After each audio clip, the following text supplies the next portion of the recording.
Perkenalkan, nama saya Krisna. Pada kesempatan ini izinkan saya membagikan refleksi diri sekaligus unjuk tekad saya yang menjadi bagian dari perjalanan saya sebagai CPNS Kementerian PU.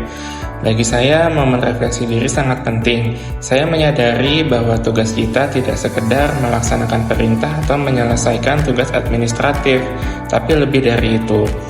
Kita memikul tanggung jawab besar untuk menghadirkan manfaat nyata bagi masyarakat melalui bidang penyusunan, sosialisasi, dan diseminasi norma, standar, prosedur, dan kriteria atau NSPK. Dari sini saya belajar bahwa pekerjaan ini adalah jantung dari terbitnya pembangunan infrastruktur di Indonesia. NSPK adalah pedoman yang memastikan setiap program, proyek, dan kebijakan itu berjalan dengan seragam, terukur, dan sesuai dengan standar yang berlaku. Dalam proses refleksi, saya melihat bahwa keberhasilan penyusunan NSPK tidak hanya ditentukan oleh kemampuan teknis, juga diperlukan kompetensi yang menyeluruh.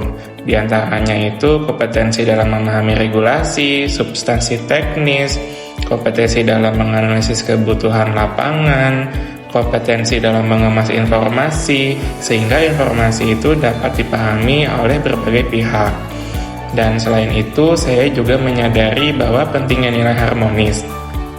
Keharmonisan bukan hanya berarti bekerja tanpa konflik, tapi juga membangun suasana yang saling menghargai, keterbukaan dalam komunikasi, dan sebab dalam penyusunan dan diseminasi NSPK tidak mungkin kita kerja sendirian. Kita harus bisa bersinergi dengan unit lain, lembaga mitra, bahkan masyarakat. Refleksi ini juga menegaskan bagi saya bahwa kompetensi dan keharmonisan adalah dua hal yang harus berjalan beriringan. Kompetensi memberi kualitas pada hasil kerja, dan sementara keharmonisan memberi kelancaran pada prosesnya. Bagi saya, personal branding itu harus tercermin dalam perilaku sehari-hari.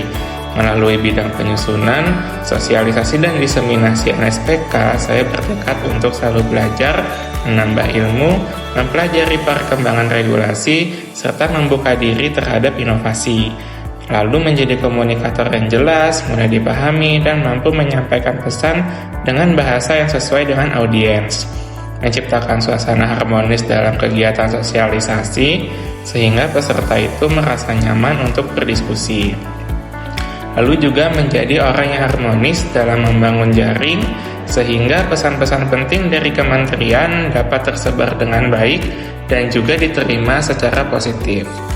Dan untuk kedepannya, saya berkomitmen untuk terus mengembangkan diri, menjaga integritas, dan memperkuat nilai kompeten serta harmonis dalam setiap tugas yang saya emban. Saya percaya dengan menjadi pribadi yang kompeten, saya dapat memberikan hasil kerja yang berkualitas tinggi, dan juga dengan menjadi pribadi yang harmonis, saya dapat menciptakan lingkungan kerja yang kondusif, yang pada akhirnya mendukung ketercapaian visi besar Kementerian PU. Menghadirkan infrastruktur yang handal, berkelanjutan, dan juga bermanfaat luas bagi masyarakat Indonesia.